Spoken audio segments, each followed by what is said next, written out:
It started the night the wind died and the stars began to hum. I'm not talking about silence, the kind you get used to out here in the desert. I'm talking about the kind of quiet that makes your ears ring, that presses against your chest like a hand you can't see. The kind that tells you something's watching, waiting, deciding whether you're ready. My name is Daniel Crow, and I've spent the last 43 years fixing engines in a town so small it doesn't even have a stoplight. I've lived my whole life believing in what I could touch, what I could see, what I could take apart and put back together. But on that October night, everything I thought I knew about the universe, about God, about the soul itself, came undone in ways I still can't fully explain.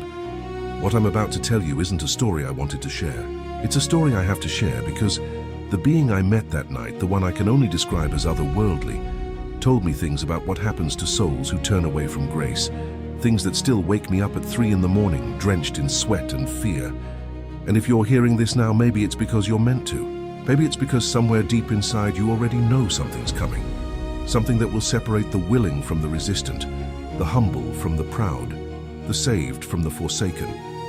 If you've ever felt that pull, that whisper in the back of your mind, telling you there's more to this life than bills and breakdowns and slow Sundays, then stay with me.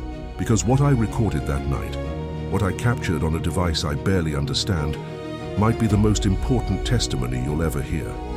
Drop a comment right now if you've ever felt like the world is hiding something from you, something enormous and terrible and beautiful all at once. Let me know I'm not alone in this. And if you haven't already, hit that subscribe button because this community, this gathering of seekers and believers, might be the only place left where the truth is still welcome. The garage had been quiet for hours. I remember wiping the grease off my hands with a rag that had seen better days, the fluorescent lights buzzing overhead like dying insects. It was past midnight, and I should have been home, should have been in bed next to my wife, Sarah. But something kept me there that night. Maybe it was the restlessness that had been growing in me for months, the feeling that my life had become a loop, the same motions repeated until they lost all meaning. Maybe it was the dreams I'd been having, dreams of light and voices speaking in languages I couldn't understand, but somehow felt in my bones. I locked up the shop and stepped out into the desert air, cool and dry, the kind that makes you feel small beneath the enormity of the sky. That's when I saw it. At first I thought it was a plane, maybe a drone, something explainable, but it wasn't moving like anything I'd ever seen. It hovered above the mesa about a mile west, a sphere of light that pulsed with colors I don't have names for, colors that seemed to reach inside me and touch something I'd forgotten was there. I stood there, frozen, my breath catching in my throat, and I felt it, that presence, that awareness turning its attention toward me like the beam of a searchlight. And then it moved, not toward me, but around me, circling in the sky as if studying me, deciding. My hands started shaking, and I wanted to run, wanted to get in my truck and drive until I couldn't see it anymore, but my legs wouldn't move. It was as if the air itself had thickened, as if gravity had doubled, and all I could do was stand there and wait. The light descended slowly, gracefully, and as it got closer I could see it wasn't just light. It was something solid wrapped in illumination, something that radiated intention, intelligence, something that knew me in ways I didn't even know myself. It landed about 50 feet away, touching the ground without a sound, and the light dimmed just enough for me to see a shape within it. A figure, tall and slender, with limbs that moved too smoothly, too fluidly, like water given form. I should have been terrified. Every instinct in my body screamed at me to run, to hide, to do anything but stand there and face whatever this was. But instead, I felt something else, something unexpected. Peace. A deep, overwhelming sense of calm that settled over me like a blanket, and with it came a voice, not in my ears but in my mind, clear and gentle and impossibly old. It said, "Do not fear, Daniel. I am not here to harm you.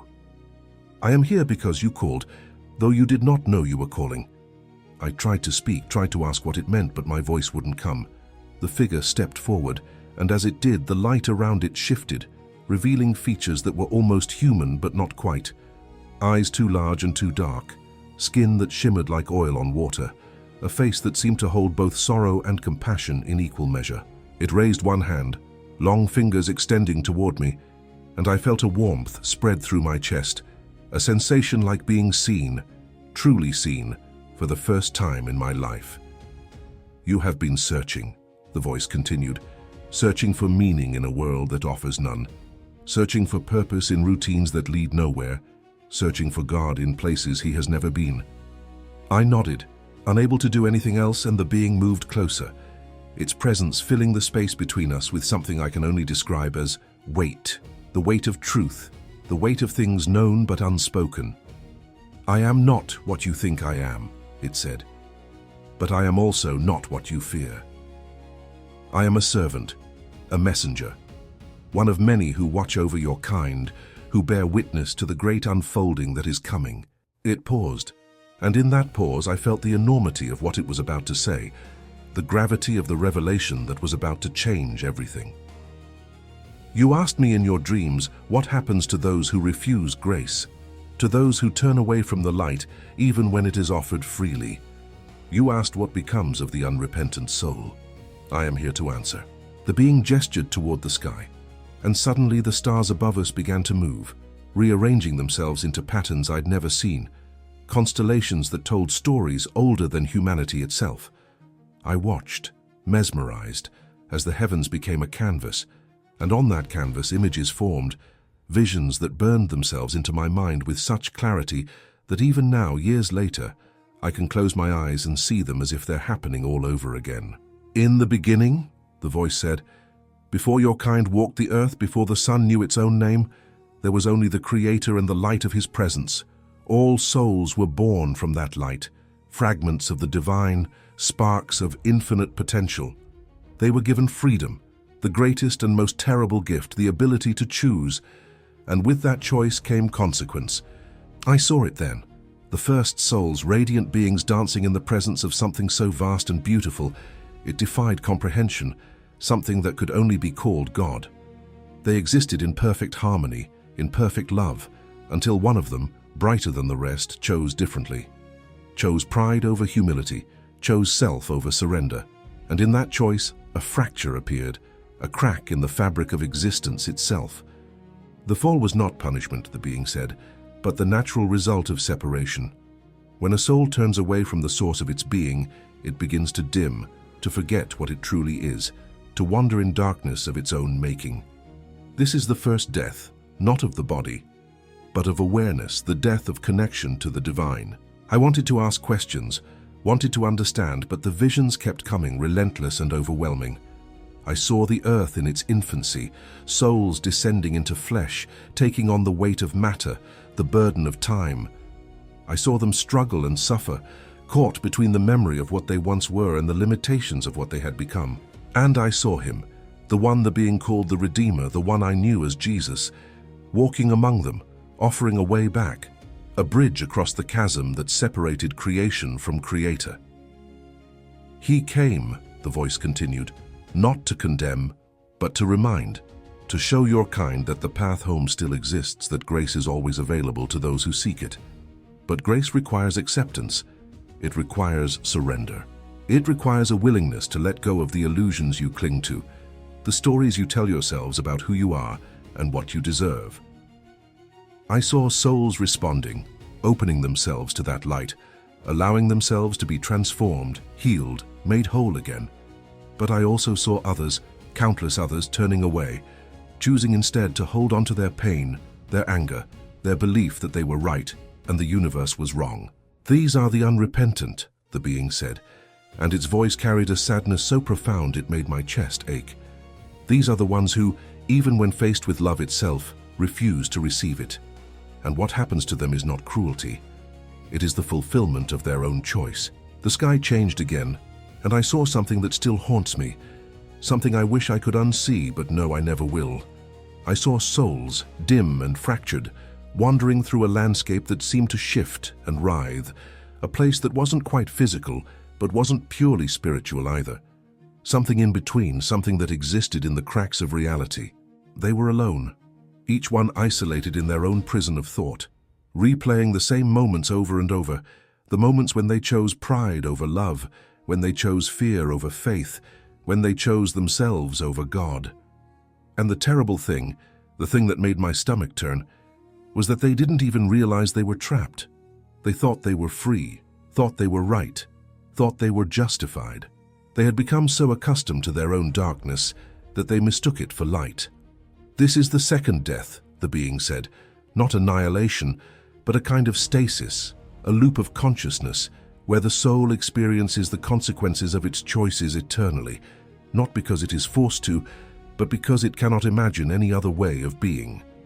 It has become so identified with its wounds, its grievances, its self-righteousness, that it no longer remembers it was once part of something greater. I watched as these souls moved through their prisons, bumping into walls they couldn't see, calling out to others who couldn't hear them, seeking satisfaction in things that could never satisfy.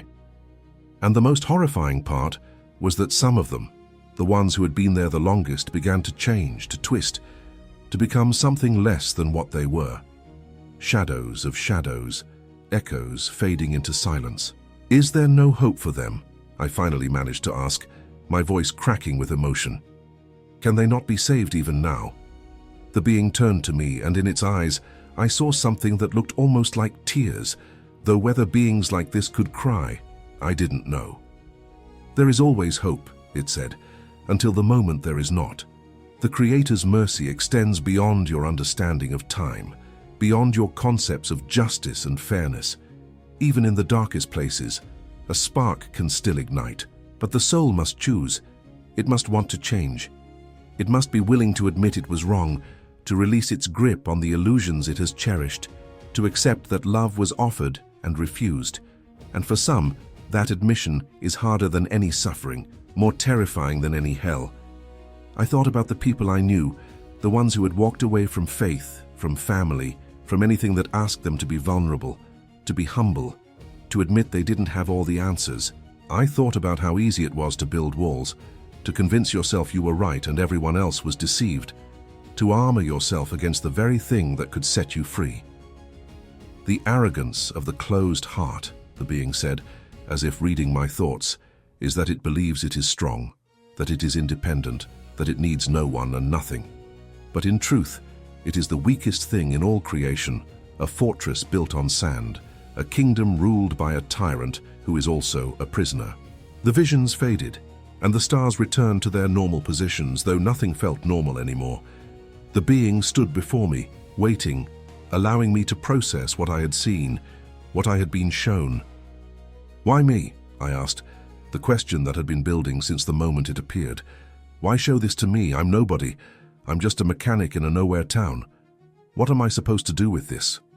The being's expression softened, and it reached out, placing one long finger against my forehead. And suddenly I was flooded with images, not of distant souls or cosmic landscapes, but of my own life, my own choices, my own moments of turning away and turning back. I saw myself as a child, praying in a church that felt too big and too cold, asking God questions no one could answer. I saw myself as a young man, angry and disillusioned, walking away from faith because it hadn't given me what I wanted when I wanted it. I saw myself years later, broken and desperate, returning not because I believed, but because I had nowhere else to go. And I saw the moment, the singular moment when I stopped asking God to prove himself, and instead asked to be shown how to love, how to serve, how to become something other than what I was. That moment, the being said, is why you are here. That moment of surrender, of willingness, opened a door, and through that door we can reach you. You are not special because you are better. You are special because you chose to be available. And now you are being asked to carry a message, a warning, and an invitation to those who still have ears to hear. It withdrew its hand, and I stumbled back, overwhelmed, tears streaming down my face without my permission. The time is short, it continued, shorter than your kind realizes. The separation is coming, the great divide, when those who have chosen light will be gathered, and those who have chosen darkness will remain in the world they have created for themselves. It will not be violent. It will not be dramatic in the way your stories imagine. It will simply be the culmination of every choice ever made, the final answer to the question every soul must face. Will you love, or will you refuse? I fell to my knees, the weight of it all pressing down on me. The responsibility, the impossibility of making anyone believe what I had seen. "How?" I whispered. "How do I make them understand? How do I tell them without sounding insane?" The being knelt beside me, and I felt its hand on my shoulder, warm and solid and strangely comforting. "You do not make them understand," it said gently. "You simply tell what you have seen. Some will hear, some will mock, some will turn away in anger or fear, but that is not your concern. Your task is only to speak, to plant seeds in soil you cannot see, to trust that the Creator knows which hearts are ready and which are not." It stood, and the light around it began to intensify, growing brighter and brighter until I had to shield my eyes. "Remember this, Daniel Crow," its voice echoed in my mind, no longer gentle but commanding, powerful, a voice that seemed to shake the ground beneath me. "The soul that refuses grace does not cease to exist. It simply continues in the state it has chosen, growing dimmer and dimmer until it forgets it was ever light at all. This is not God's cruelty. This is the terrible respect He has for the freedom He gave. He will not force love. He will not compel surrender. He will only wait, arms open, for those willing to return."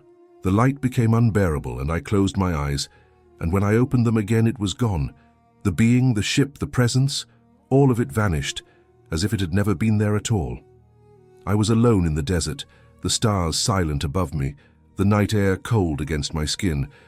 But I was not the same. I would never be the same, because I had seen what lies beyond the veil, beyond the comfortable lies we tell ourselves, beyond the illusions of control and certainty we cling to like drowning men clutching debris in a storm.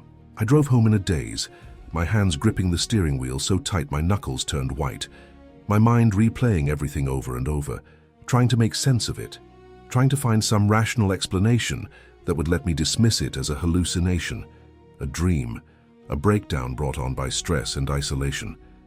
But I couldn't, because when I got home and walked into my bedroom, Sarah was sitting up in bed, her face pale, her eyes wide, and before I could say anything, she spoke, her voice trembling. "Daniel," she said, "I just had the strangest dream. There was a light and a voice, and it told me you were going to come home changed, that you were going to tell me things I wouldn't want to believe but needed to hear." I stood there frozen, staring at her, and in that moment I knew with absolute certainty that what had happened was real, that I hadn't imagined it, that I had been chosen for something I didn't fully understand but couldn't refuse. I sat down beside her and took her hands in mine, and I began to speak, telling her everything, every detail, every vision, every word the being had said. And as I spoke, something shifted in the room, a presence, subtle but unmistakable, as if the walls themselves were listening, as if the air had become charged with significance. When I finished, Sarah didn't say anything for a long time. She just sat there, tears running down her cheeks, her hands squeezing mine, and finally, in a voice barely above a whisper, she said, "I believe you. God help me. I believe you." The days that followed were the strangest of my life. I tried to go back to work, tried to return to the routines that had defined my existence for decades, but everything felt hollow, meaningless, like I was watching myself from a distance, going through motions that no longer had any purpose. I couldn't stop thinking about what I'd seen, about those souls trapped in their own prisons, about the coming separation, about the terrible finality of a choice made too late. I started reading the Bible again, not out of duty or habit, but with a hunger I'd never felt before, searching for confirmation, for understanding, for some framework to hold the enormity of what I now knew. And I found it. Passages I'd read 100 times before but never truly understood. Verses about the wheat and the tares, about sheep and goats, about the narrow path and the wide road, about how many are called but few are chosen. It was all there, hidden in plain sight, waiting for those with eyes to see and ears to hear. I started going to church again, a small Baptist congregation on the edge of town, and I listened to the pastor preach about grace and redemption with new intensity, hearing layers of meaning I'd missed before. After one service, I approached him, an old man named Reverend Hayes, who'd been shepherding that flock for 40 years, and I asked if we could talk privately. We sat in his office, surrounded by books and commentaries and a lifetime of seeking, and I told him everything, fully expecting him to dismiss me, to suggest I see a doctor, to warn me about the dangers of deception and false visions. But he didn't. He listened, his weathered face grave and attentive, and when I finished, he leaned back in his chair and was quiet for a long time. Finally, he spoke, his voice heavy with something that might have been relief or sorrow or both. "I've been waiting 50 years, he said, waiting for someone to come through that door and tell me they'd seen what you've seen. I've read the accounts, the testimonies of saints and mystics, people throughout history who encountered something beyond this world, something that confirmed the truth we preach but so rarely experience. And I always wondered if it would happen again, if God would still reach out in such direct and undeniable ways, or if we'd been abandoned to our doubt and our dying faith." He stood and walked to his bookshelf, pulling down a worn leather journal, its pages yellowed with age, and he handed it to me. "My grandfather," he said, "was a circuit preacher in the Appalachian Mountains back in the 1920s. He wrote about an encounter he had, something he never spoke of publicly, because he knew people would think he'd lost his mind. But he wrote it down, every detail, and he passed this journal to my father with instructions to guard it, to wait for the right person to share it with." I opened the journal with trembling hands, and there in faded ink was a story that mirrored my own, a story of lights in the sky, of beings who spoke without words, of visions of judgment and mercy, of souls choosing their eternal state by the accumulation of every small decision, every moment of pride or humility, every instance of love offered or refused. I read page after page, my heart pounding, and when I looked up at Reverend Hayes, he was watching me, with eyes that seemed to see right through me. "You've been given a burden," he said quietly, "the burden of knowledge, the burden of responsibility. What you do with it is up to you, but know this: the message you carry is not new. It's as old as creation itself. What's new is that people are finally ready to hear it again, because the time is shorter than anyone realizes." He placed his hand on my shoulder, the same gesture the being had made, and I felt a connection, a continuity, as if I had become part of a chain stretching back through centuries, a chain of witnesses and messengers and ordinary people touched by the extraordinary. "Tell your story," he said, "not to convince but to testify, not to prove but to invite, because somewhere out there, someone is waiting to hear exactly what you have to say, someone whose soul is hovering on the edge, someone who needs one more push, one more sign, one more confirmation that they're not crazy for believing there's more to this life than what they can see and touch and measure." I left his office feeling both lighter and heavier, lighter because I was no longer alone in this, heavier because I now understood the weight of what I was being asked to do. I went home and I did something I hadn't done since I was a teenager. I started writing, not just notes or summaries, but a full account, every detail I could remember, every sensation, every word, every vision, pouring it all out onto paper as if my life depended on it, and maybe it did. Maybe this was the reason I'd been kept alive through car accidents and close calls and moments when death had brushed past me and moved on. I wrote for days, barely sleeping, barely eating, driven by something I couldn't name, a compulsion, a calling, a voice in my head that whispered, "This matters, this is important, this is why you're here." And when I finally finished, when I had filled notebook after notebook with my testimony, I felt both exhausted and exhilarated, empty and full, like I'd given birth to something that had been growing inside me without my knowledge. Sarah read what I'd written, and when she finished, she looked at me with an expression I'd never seen before, a mixture of awe and fear, and something that might have been pride. "You have to share this," she said. "You can't keep this to yourself. I don't know how, I don't know where, but you have to find a way to get this out into the world." I didn't know how either, but I prayed, really prayed, not the rote recitations I'd grown up with, but raw, honest conversations with God, asking for guidance, asking for direction, asking for the courage to do what I was being asked to do, even though I had no idea what that looked like. And then, in ways I can only describe as orchestrated, doors began to open. A friend mentioned a podcast, someone I'd never heard of who interviewed people with unusual experiences, spiritual encounters, things that didn't fit the mainstream narrative. I reached out expecting nothing, and within a week I was sitting in front of a microphone, telling my story to an audience I couldn't see, people scattered across the country and the world, people searching for something real in a landscape of lies and distraction and manufactured reality. The response was overwhelming. Thousands of messages, emails, letters, people telling me they'd had similar experiences, people saying they'd seen lights, heard voices, felt presences, people who had been afraid to speak because they didn't want to be labeled crazy or delusional or attention-seeking. And mixed in with the believers were the skeptics, the mockers, the ones who called me a fraud, who said I was making it all up for money or fame or some psychological need to feel special. I expected that. The being had warned me about that, but it still hurt, still stung, still made me question whether I was doing the right thing. But then I'd get a message from someone who said my story had changed their life, had brought them back to faith, had given them hope in a world that felt increasingly hopeless. And I'd remember why I was doing this, why I'd been chosen, why I couldn't stop even when I wanted to. Because this wasn't about me, had never been about me, was about something so much bigger than my small life in my small town with my small understanding. This was about the battle for souls, the ancient war between light and darkness, between love and fear, between surrender and pride.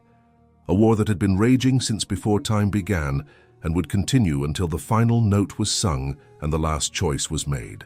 Months passed, and my life became a strange double existence, mechanic by day, messenger by night, fixing engines and fixing hearts, or at least trying to, knowing that I couldn't fix anything really, could only point, only testify, only hope that somewhere in the mess of my words and my inadequate explanations, someone would catch a glimpse of what I'd seen, would feel the weight of what I'd been shown, would make the choice to turn toward the light while there was still time. And as I shared my story again and again in interviews and videos and written accounts, I began to notice patterns, themes that emerged from the collective experience of everyone who had encountered something beyond the veil. We all described the same feeling of overwhelming love, the same sense of being known completely and accepted fully, the same revelation that what we thought mattered didn't, and what we thought didn't matter was everything. We all spoke of beings who were neither angels nor demons in the traditional sense, but something else, something that defied our categories and our theologies, messengers who served a purpose beyond our comprehension, who operated according to laws we couldn't perceive, who were part of a cosmic hierarchy. We glimpsed only in fragments and shadows. And we all, every single one of us, came back with the same warning, the same urgent message that time was running out, that the separation was coming, that humanity stood at a crossroads, and the choice being made right now, in this moment, in every moment, would determine not just the future, but the eternal state of every soul. I started paying attention to the world differently, started seeing signs I'd missed before, started noticing how everything seemed to be accelerating, how the pace of change had become almost unbearable, how systems were breaking down, how people were becoming more polarized, more extreme, more desperate, how the middle ground was disappearing and everyone was being pushed to choose sides, to declare allegiance, to take a stand. And I realized that this was part of it, part of the great sifting, the winnowing, the process by which souls were revealing their true nature, their deepest commitments, their ultimate loyalties. I watched as people I'd known my whole life, good people, kind people, decent people, became angry and bitter and closed, watched as they chose to believe lies over truth because the lies were more comfortable, more flattering, more aligned with what they wanted to be true. I watched as they hardened, calcified, turned into the very things they claimed to hate, all while convinced they were right, they were righteous, they were on the side of good. And I understood finally what the being had meant when it said the unrepentant soul doesn't realize it's trapped, doesn't recognize its prison, doesn't even know it's lost. Because I was watching it happen in real time, watching people build their own hells one choice at a time, one refusal at a time, one moment of pride at a time, and the most terrifying part was that they thought they were winning, thought they were strong, thought they were free. But I also saw the other side, saw people waking up, saw lights turning on in eyes that had been dark for years, saw hearts softening, saw walls coming down, saw the humble and the broken and the desperate reaching out for grace and finding it waiting, always waiting, patient and inexhaustible and ready to receive anyone willing to receive it. I saw miracles, small ones mostly, but miracles nonetheless, healings and reconciliations and transformations that had no logical explanation, no scientific justification, no reason to happen except that love is real and grace is powerful and God is still moving in the world even when it seems like He's absent. I saw families restored, addictions broken, hatred transformed into compassion, fear replaced by peace. And each time I witnessed one of these transformations, I thought about what the being had shown me, about the souls in their prisons, about how close they were to freedom if they would just choose it. Just reach out, just admit they needed help, needed love, needed something beyond themselves. And I wondered how many of them were being given one last chance, one final opportunity, one more invitation before the door closed and the choice became permanent, became eternal, became the reality they would inhabit forever. I started having dreams again, different from the ones before, more urgent, more specific. Dreams where I was shown individuals, people I didn't know but somehow recognized, people who were on the edge, teetering between surrender and rebellion, between opening and closing, between life and death in the truest sense. In the dreams, I would see their faces, their struggles, their moments of decision, and I would wake up with their names burning in my mind, names I'd never heard but knew I needed to pray for, needed to hold in my heart, needed to intercede for in ways I didn't fully understand but trusted were important. Sarah started having similar dreams, and we would compare notes over breakfast, marveling at how our experiences were aligning, how we were being drawn into something larger than ourselves, how our small life in our small town had become a focal point for something cosmic, something eternal, something that mattered in ways we were only beginning to comprehend. We weren't special. We kept reminding each other we were just available, just willing, just open, to being used for purposes beyond our own comfort and convenience.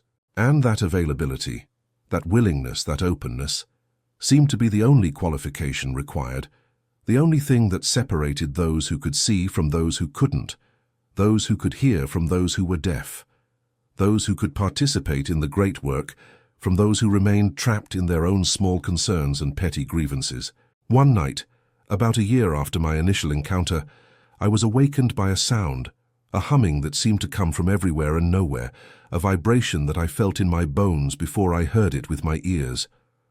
I got out of bed carefully, not wanting to wake Sarah, and I walked outside into a night that felt different, charged, electric, like the air before a lightning strike. And there, hovering above the garage, was the light again, the same sphere, the same presence, the same overwhelming sense of being in the presence of something vast and ancient and impossibly wise. But this time, I wasn't afraid, wasn't frozen, wasn't paralyzed by the enormity of it. This time I walked toward it with something like eagerness, like greeting an old friend, like coming home after a long journey. The being emerged from the light, and I saw it clearly now. Saw the details I'd missed before, the subtle luminescence of its skin, the way its form seemed to shift and shimmer as if it existed in multiple dimensions simultaneously. The eyes that held depths I could fall into and never reach the bottom. It spoke, and the voice was familiar, comforting, like hearing your name spoken by someone who loves you. "You have done well, Daniel Crow," it said.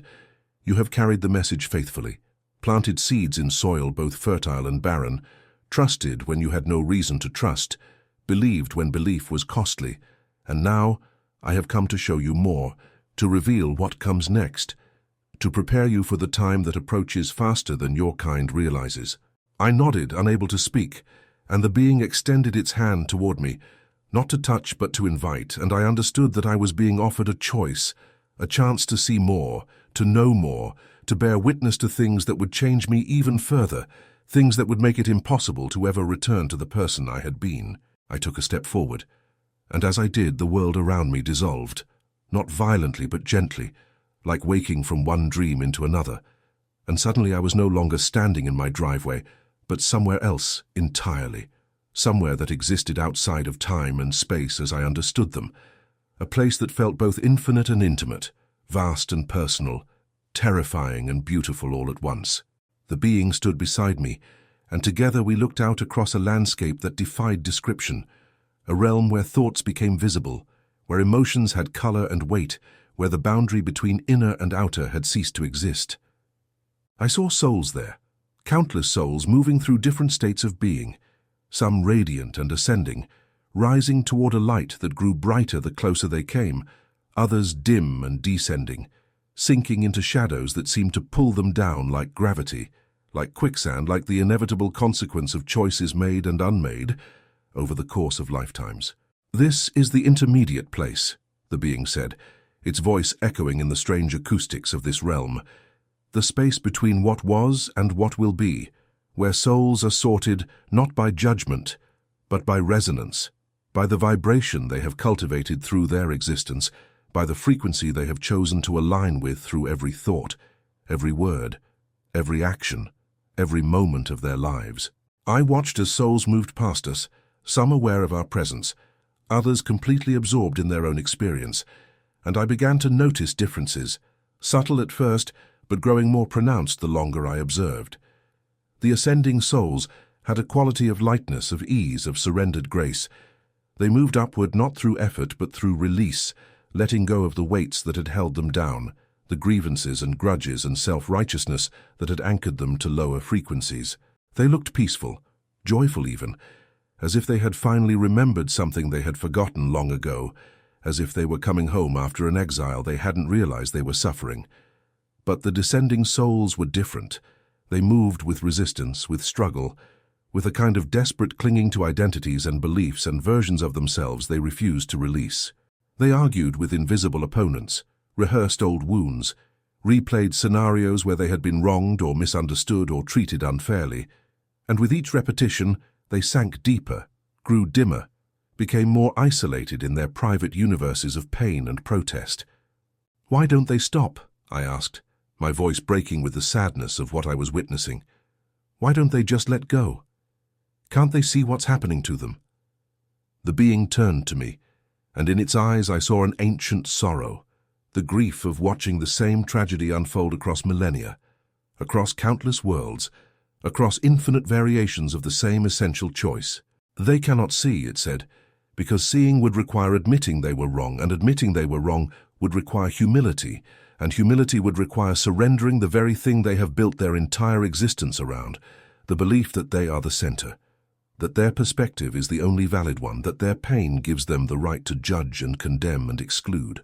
I watched one soul in particular, a woman whose face was contorted with rage, who was screaming silently at someone who wasn't there, reliving some ancient betrayal over and over, each iteration adding another layer to the prison she was constructing around herself. She was offered forgiveness, the being said quietly, many times in many forms by the person who hurt her, by others who loved her, by the divine itself speaking through circumstances and synchronicities and moments of grace. But she refused, because forgiveness meant releasing her identity as the victim, meant giving up the moral superiority that came from being wronged, meant facing the uncomfortable truth that she had also caused pain, had also made mistakes, had also contributed to the cycle of harm. "How long?" I whispered. "How long will she stay in that loop?" The being was quiet for a moment, and when it spoke, its voice carried a weight that pressed against my chest. "Until she chooses differently," it said, "or until she has repeated it so many times that the capacity to choose atrophies, until the neural pathways of resentment become so deep and so habitual that they become the only paths available, until the soul forgets it was ever capable of anything else." I felt tears running down my face, or what passed for a face in this strange place, tears of grief for this woman I didn't know, for all the souls trapped in similar patterns, for the terrible waste of it all, the tragic squandering of divine potential in service of small and bitter and ultimately meaningless grievances. "This is the hell the unrepentant create," the being continued. "Not fire and brimstone, not external punishment, but the internal consequence of refusing love, refusing grace, refusing the repeated invitations to transform and transcend and become what they were always meant to be." We moved deeper into the realm, and I saw other patterns, other variations on the theme of chosen suffering. Souls addicted to their own importance, replaying moments of triumph and achievement, needing constant validation, constant recognition, unable to rest in simple being because their worth was tied to external measures of success, and superiority. I saw souls consumed by fear, building walls and defenses, suspicious of everything, trusting nothing, cutting themselves off from connection, because connection meant vulnerability, and vulnerability meant the possibility of pain.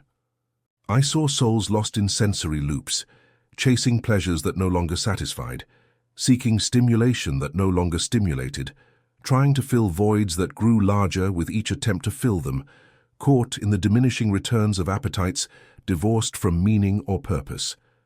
And I saw souls frozen in intellectualism, analyzing and categorizing and explaining everything, using knowledge as a shield against experience, using concepts as a substitute for connection, so proud of their understanding that they missed the point entirely, which was never to comprehend but to commune, never to master but to surrender, never to know about, but to know in the intimate, vulnerable, transformative sense.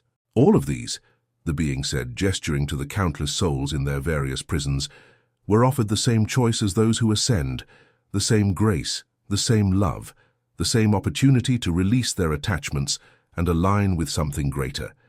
The difference is not in what was offered, but in what was received, not in the generosity of the giver, but in the openness of the recipient. We came to a boundary, a threshold I could sense but not see, and beyond it I felt something that made every cell in my being want to turn back, want to flee, want to unsee what I was about to see. Beyond this point, the being said, its voice gentle but firm, is what your scriptures call the outer darkness, the place of final separation, where souls who have refused grace for so long, with such consistency and such determination, have finally become incapable of receiving it, where the image of God has been so thoroughly effaced that what remains can barely be called a soul at all. I didn't want to look, didn't want to know, but I understood that I had been brought here for a reason, that this was part of the testimony I was meant to carry, part of the warning I was meant to deliver. So I steeled myself, and I stepped forward, and I looked, and what I saw will haunt me until my last breath, and probably beyond. Beyond the threshold was a darkness that wasn't just the absence of light, but the presence of something actively opposed to it. A density, a weight, a gravitational force that pulled everything toward dissolution and despair. And in that darkness were shapes, things that had once been souls but were now something else, fragments, shadows, echoes of what they had been, so diminished and so reduced that they barely maintained any coherence at all. They didn't move, didn't think, didn't feel in any recognizable way. They simply existed in a state of profound isolation, cut off from the source of their being, cut off from each other, cut off from anything that could give meaning or purpose or relief. It was a form of existence so bleak, so utterly hopeless, that it made the other prisons I had seen look like paradise by comparison. This, the being said, and its voice trembled with an emotion I couldn't name, is the second death in its fullest expression, the final consequence of the soul that has said no to love so many times, in so many ways, that it has forgotten how to say yes, that has closed itself so completely that there is no longer any opening through which grace can enter. Is it forever? I asked, the question tearing out of me. Is there no hope, no chance, no possibility of redemption even here? The being was silent for a long time, and when it finally spoke, its words were measured, careful, as if it was revealing something that existed at the very edge of what could be revealed. The Creator's mercy extends beyond all comprehension, it said, and what seems impossible to limited perspective may yet contain possibilities unknown. But what I can tell you with certainty is this. The longer a soul remains in such a state, the more difficult it becomes to imagine any other state. The more the capacity for change atrophies, the more the trajectory toward complete dissolution becomes irreversible. There may come a point, and no one knows precisely where that point is, when the soul has diminished so far, has refused so long, has cut itself off so completely, that it simply ceases to exist as a distinct entity and returns to the undifferentiated void from which all things came, not as a punishment, but as the natural end of a process it set in motion through its own choices. I felt something break inside me, some last resistance, some final barrier between intellectual understanding and experiential knowing, and I wept, really wept, for the tragedy of it all, for the souls who had chosen this path, for the love that had been offered and refused, for the beauty that had been available and ignored, for the terrible, terrible freedom that allowed beings to choose their own destruction. The being placed its hand on my shoulder, and I felt warmth spreading through me, comfort, compassion, as if it was absorbing some of the grief I couldn't hold alone. "This is why the message is urgent," it said. "Not because God is angry or impatient, but because time is running out for some souls. Because the patterns are setting, because the choices being made now have consequences that extend far beyond this lifetime, far beyond what your kind can imagine. The separation that is coming, the event your scriptures call the rapture or the harvest or the great divide, is not arbitrary. It is simply the culmination of processes that have been unfolding since the beginning, the final sorting of souls according to the resonance they have chosen to align with." We stepped back from the threshold, back into the intermediate place, and I felt relief wash over me, relief at being away from that terrible darkness, that profound hopelessness, that vision of existence reduced to its most minimal and most miserable form. "But there is hope," the being continued, and its voice brightened. "There is always hope for those who remain open, who remain willing, who retain even the smallest spark of desire for something more than what they have become. And that is why you must continue to share what you have seen, to testify to what you know, to plant seeds in every soil you encounter, because you never know which word, which story, which moment of truth might be the catalyst that awakens someone from their sleep, that breaks through their defenses, that reminds them of who they really are and what they were meant to become." We began to move again, this time upward toward the light I had seen earlier, the brilliance that the ascending souls were approaching, and as we got closer, I felt something changing in me, a lightness, an expansion, as if I was being stretched to accommodate more than I had ever been able to hold before. "I want to show you," the being said, "what awaits those who choose love, who choose surrender, who choose to align themselves with the divine frequency so that you can carry not just a warning, but also an invitation, not just fear, but also hope, not just what to avoid, but also what to embrace."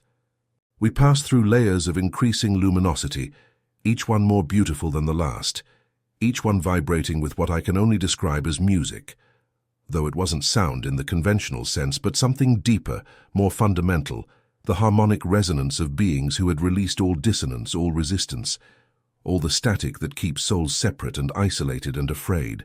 And then we emerged into a space that defied all description, a realm of such beauty, such joy, such overwhelming love, that I fell to my knees, or would have if I had still possessed knees, overcome by the sheer magnitude of what I was experiencing. I saw souls here too, but these were nothing like the diminished shadows I had seen below. These were radiant, magnificent, fully themselves, yet completely dissolved into something larger. Individuals who had somehow retained their uniqueness while also becoming part of a greater unity. Distinct notes in a cosmic symphony that was always playing, always creating, always evolving. They moved in patterns that seemed both spontaneous and choreographed, dancing with a freedom that came from total surrender, creating with an abandon that came from knowing they could never create anything wrong, loving with an intensity that had no fear because there was nothing to fear, nothing to lose, nothing to protect. "This," the being said, and its voice was filled with something that sounded like longing, like homesickness, like a deep desire to be fully part of what we were witnessing, "is what every soul is invited to become, not through effort or achievement or earning, but through simple willingness to let go, to trust, to fall into the arms of love and discover that those arms were always there, always waiting, always ready to catch and hold and cherish." I saw beings I recognized, not individuals I had known in life, but souls I knew in some deeper way, ancestors perhaps, or future selves, or aspects of a collective consciousness that included all of humanity across all time, and they welcomed me not as a stranger, but as one who had always belonged, who had simply forgotten for a while, who was now beginning to remember. "Could I stay?" I asked, the question emerging from a place so deep I didn't know it existed. Could I remain here instead of going back? The being smiled, the first time I had seen such an expression on its alien features, and the smile was both sad and joyful, understanding and firm. "Not yet," it said. "Your work is not finished, your mission is not complete. You are still needed in the lower realms, still required to carry the message, still called to plant seeds in the field, that is your world and your time. I felt disappointment crash over me, a wave of resistance, a desperate desire to argue, to plead, to convince it to let me stay. But even as the feelings arose, they dissolved, replaced by understanding, by acceptance, by a deep knowing that what the being said was true, that I had agreed to this long before I was born, had volunteered for this mission in some realm beyond memory, had chosen to descend into flesh and forget, so that I could participate in the great work of awakening souls who had also forgotten. "But I will give you a gift," the being said, "a memory, a seed, a taste of what awaits all those who choose the path of surrender, so that when you return to your world and your life and your struggles, you will carry within you an unshakable knowing, a certainty that can sustain you through doubt and difficulty and the mockery of those who cannot see what you have seen." It reached out and touched the center of my chest, and I felt something ignite there, a warmth that spread through my entire being, carrying with it images and sensations and knowings that downloaded into my consciousness faster than thought, a compressed file of experience that would take the rest of my life to fully unpack and understand. I saw the history of humanity from a cosmic perspective, saw how the entire drama of suffering and seeking and eventual awakening was part of a larger pattern, a universal story that played out across countless worlds and dimensions, each one a variation on the theme of separation and return, exile and homecoming, forgetting and remembering. I saw that nothing was wasted, that every experience, every pain, every mistake, every moment of darkness served a purpose in the great alchemy of transformation, that souls learned through contrast what they could never learn through comfort alone, that the descent into matter was necessary for the eventual ascent into spirit, that you had to forget in order to truly remember, had to lose yourself in order to really find yourself, had to die in order to be reborn. I saw the role of suffering, not as punishment but as purification, as the fire that burns away everything that isn't love, as the pressure that transforms coal into diamond, as the resistance that builds strength and character and depth. I saw that God had never abandoned humanity, had never turned away in disgust or disappointment, but had instead woven himself into the fabric of creation so completely that every atom vibrated with his presence, every moment contained an invitation to communion, every circumstance held the possibility of revelation. And I saw Jesus, not as a distant historical figure or a theological construct, but as the embodiment of the path every soul must walk, the template for transformation, the demonstration of what becomes possible when a human being fully surrenders to the divine, when the finite opens completely to the infinite, when the individual will aligns perfectly with the cosmic will. I saw that his death was not about appeasing an angry God or satisfying some cosmic debt, but about showing that love is stronger than death, that consciousness survives the dissolution of form, that the soul cannot be destroyed by anything external, that the worst humanity could do, the ultimate rejection and violence and betrayal, could not diminish the light even by a fraction. And I saw the resurrection as the promise extended to all souls, the guarantee that what seems like an ending is always a beginning, that what appears to be loss is actually transformation, that what looks like death is simply a doorway into a more expansive form of life. The being withdrew its hand and I gasped, overwhelmed by the intensity of what I had received, struggling to integrate it, to hold it, to make sense of the vastness now contained within my limited human consciousness. "You will not remember all of this immediately," the being said. "It will unfold over time, revealing itself when you are ready, when the moment calls for it, when someone needs to hear exactly what you are equipped to share. Trust the process, trust the timing, trust that you have been given everything you need to fulfill your purpose." The light around us began to shift, to change frequency, and I knew my time here was ending, that I was being returned to my world, my body, my life. "One last thing," the being said, and its voice carried an urgency I hadn't heard before. "Tell them that the separation is not about geography or politics or religious affiliation. It is about consciousness, about the frequency a soul vibrates at, about whether one has chosen love or fear, surrender or control, unity or division. Tell them that the signs are everywhere for those who have eyes to see, that the acceleration they feel is real, that the pressure increasing in their lives is the birth canal through which a new world is emerging. Tell them that they still have time, but not much, that every moment matters, that every choice counts, that what they do with this information will determine not just the quality of their remaining days, but the trajectory of their eternal existence. The realm began to fade, the light dimming, the sounds receding, and I felt myself being pulled back through layers of reality, back through dimensions of consciousness, back into the density of flesh and bone and physical limitation.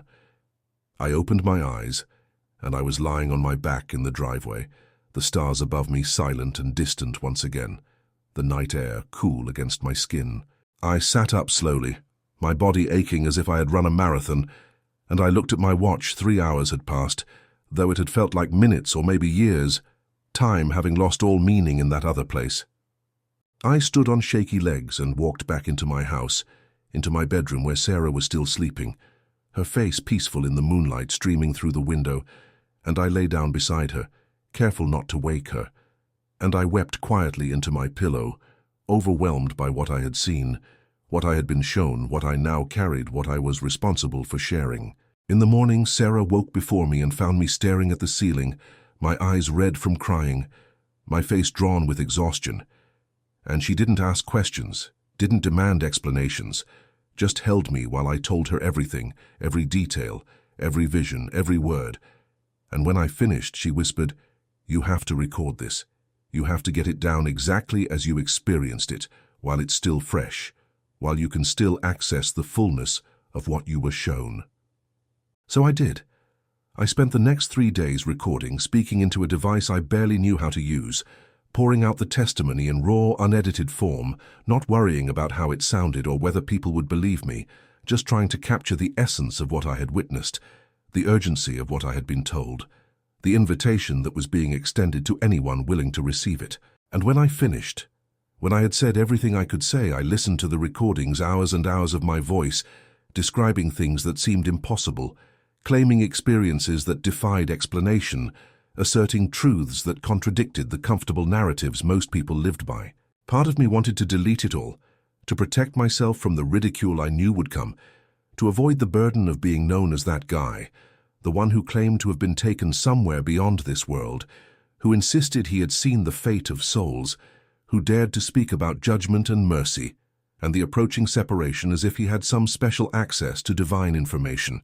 But I couldn't delete it, couldn't deny it, couldn't pretend it hadn't happened, because it had, as surely as I was sitting there listening to my own voice, as certainly as I was breathing, as undeniably as the sun rose each morning and set each evening. This was real, more real than anything I had ever experienced, more important than any other message I could possibly carry, and I had been chosen, not because I was worthy, but because I was willing, not because I was special, but because I was available. Not because I was strong, but because I had been broken enough to know I needed help, needed grace, needed something beyond my own resources. I uploaded the recordings to platforms I barely understood, shared them in communities I had never been part of, sent them to people I had never met. And then I waited, uncertain what would happen, unsure if anyone would listen, doubtful that my stumbling words could convey even a fraction of what I had experienced. But people did listen. Hundreds at first, then thousands, then tens of thousands, and the messages started coming, testimonies from people who said they had experienced similar encounters, confirmations from those who had been shown the same truths through different means, gratitude from souls who said my words had awakened something in them, had reminded them of something they had forgotten, had given them permission to trust their own experiences and intuitions about what was happening in the world. And mixed with the gratitude were the attacks, the accusations, the mockery from those who insisted I was lying or deluded or seeking attention, and I learned to hold it all lightly, to neither cling to the praise nor be destroyed by the criticism, to simply keep testifying, keep sharing, keep planting seeds without attachment to whether they sprouted or withered or got eaten by birds. Because I had been shown something the being said was crucial, that the messenger doesn't control the outcome, doesn't determine who hears and who doesn't decide who is ready and who isn't. The messenger simply delivers, faithfully and consistently, trusting that the message will reach those it was meant to reach, that divine intelligence is orchestrating everything, that nothing is random or wasted or accidental. Months turned into years, and my life settled into a new rhythm. Days spent in the garage working on engines, evenings spent responding to messages and recording new testimonies and connecting with the growing community of people who had also encountered something beyond the veil, who had also been given pieces of the puzzle, who had also been called to share what they knew despite the personal cost. We compared notes. We prayed together.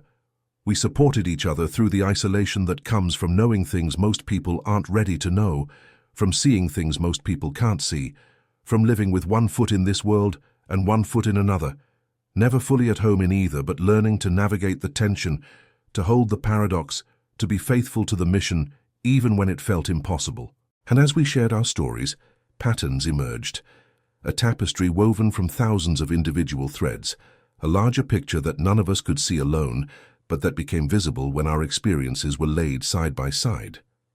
We realized that the encounters were increasing, that more people were being contacted, that the veil between worlds was thinning, that something was preparing, building, gathering momentum like a wave approaching shore.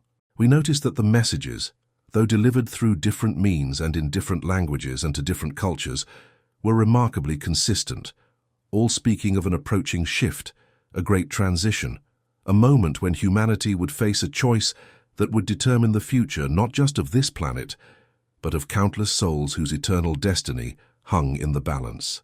We saw the signs the being had mentioned, saw them accelerating all around us, systems breaking down, polarization increasing, natural disasters intensifying, technology advancing at rates that seemed almost inhuman, consciousness shifting in ways both beautiful and terrifying, the old world dying, and a new one struggling to be born.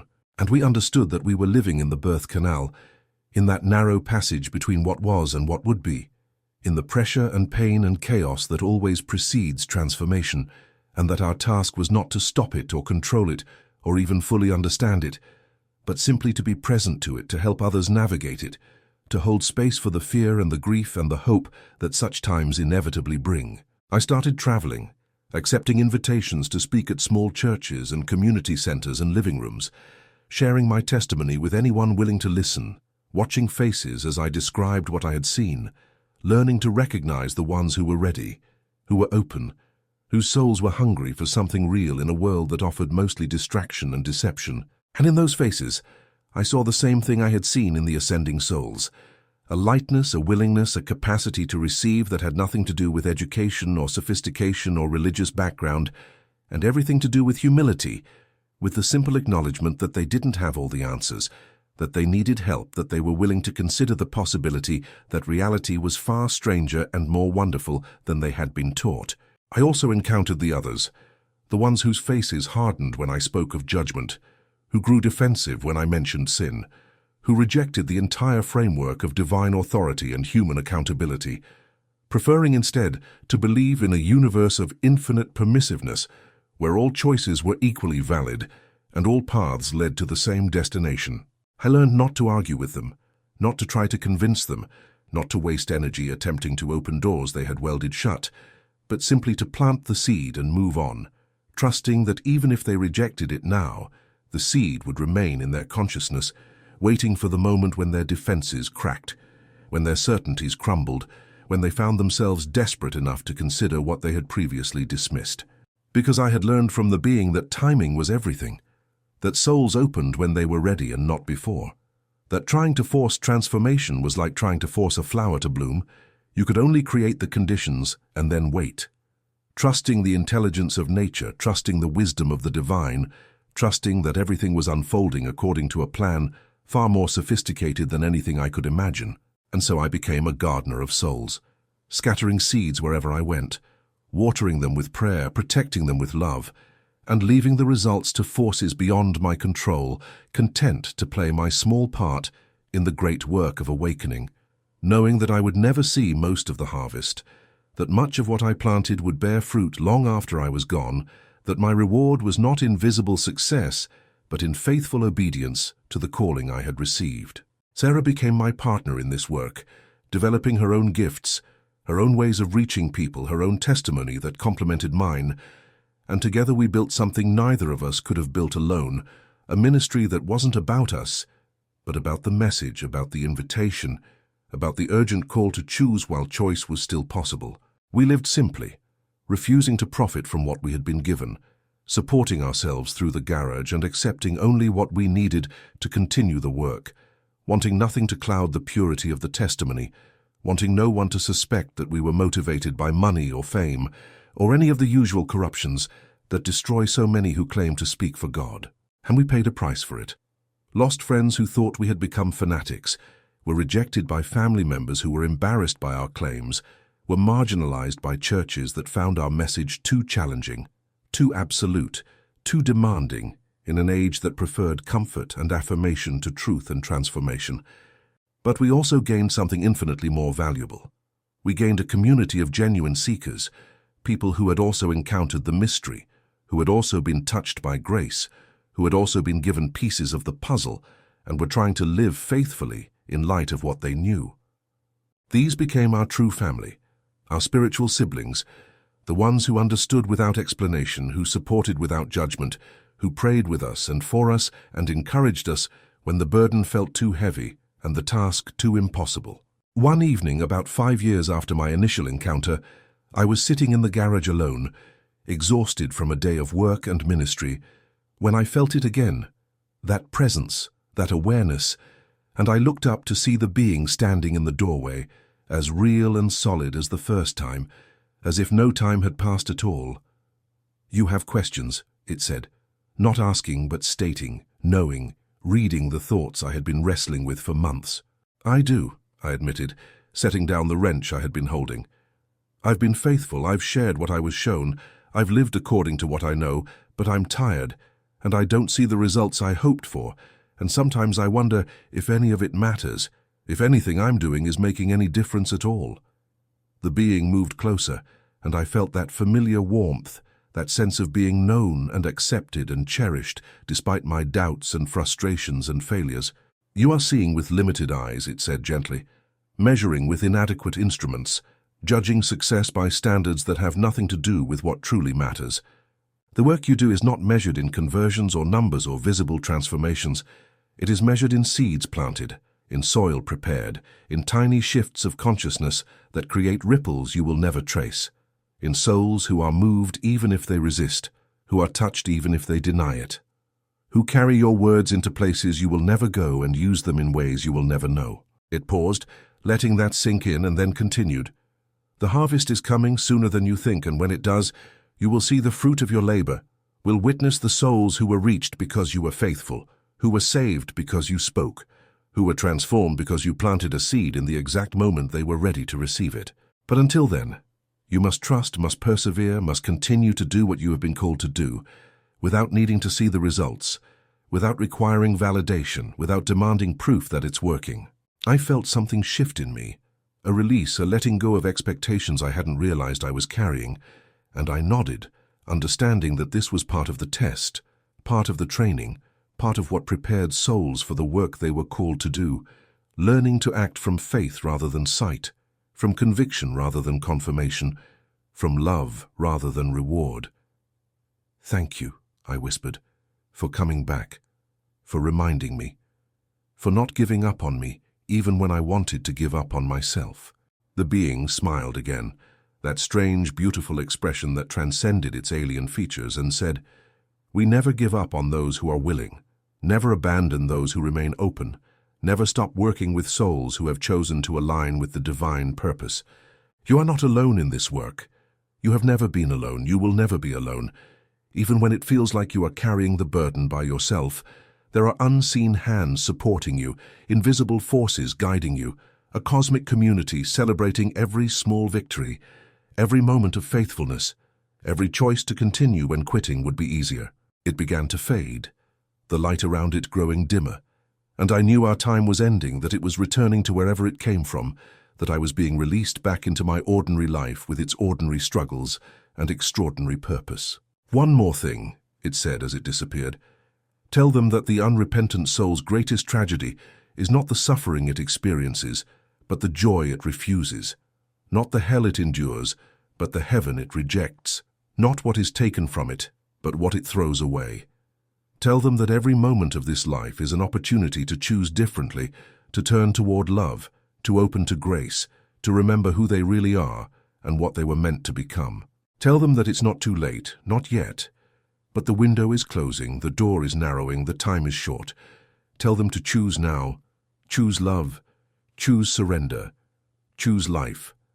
Because the alternative is not punishment from an angry God, but the natural consequence of a soul that has said no so many times it has forgotten how to say yes.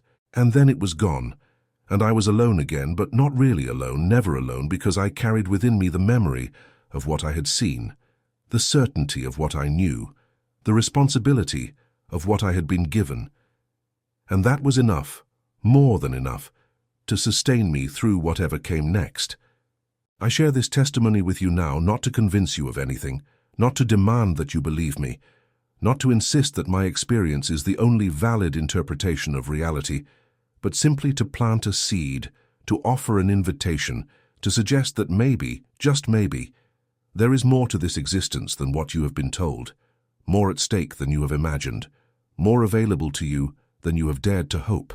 I don't know where you are in your journey, don't know what you believe or doubt or question or cling to, but I know this. If you have read this far, if something in these words has resonated, has stirred something in you, has awakened a hunger or a hope or a holy fear, then it's not by accident, it's not random chance, it's not meaningless coincidence. You are being called, being invited, being offered the same choice I was offered and countless others have been offered throughout history. The choice to surrender or resist, to open or close, to align with love or remain trapped in fear. The being showed me many things, but the most important was this, that God is not distant or angry or indifferent, that He has woven Himself into the fabric of creation so completely that every breath you take is an invitation to communion, that He is pursuing you with a passion and patience that will never quit, never give up, never stop offering grace, until the final moment when your choice becomes permanent and eternal. But that moment is coming, is approaching faster than anyone realizes, and when it arrives there will be no more chances, no more opportunities, no more invitations, only the fulfillment of what has been chosen through a lifetime of small decisions that seemed insignificant at the time, but were actually shaping your eternal destiny. So I ask you now, with whatever authority has been given to me through these experiences, with whatever credibility I have earned by living faithfully according to what I know, with whatever love I can muster for souls I will never meet, but am connected to through our shared humanity and our common origin in the divine, I ask you to consider, to reflect, to examine your life and your choices and the direction you are heading. Are you becoming more loving or more bitter, more open or more closed, more humble or more proud, more surrendered or more controlling? Because these are the questions that matter, the only questions that matter, the questions that will determine not just how you experience the remainder of your time here, but where you spend eternity, and in what state you spend it. The unrepentant soul, as the being showed me, doesn't suffer because God is cruel, but because it has chosen a path that leads inevitably to isolation, to diminishment, to the slow extinction of everything that makes existence worth experiencing.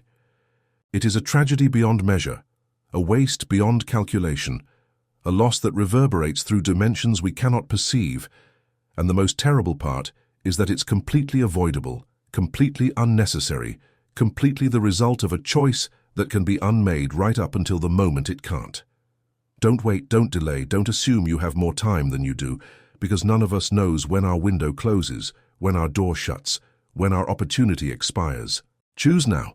Choose love, choose grace, choose surrender, choose life. Not because I say so, not because you're afraid of hell, not because you want to go to heaven, but because it's the truth of who you are, because it's what you were created for, because it's the only thing that will ever satisfy the hunger in your soul that nothing in this world has been able to fill.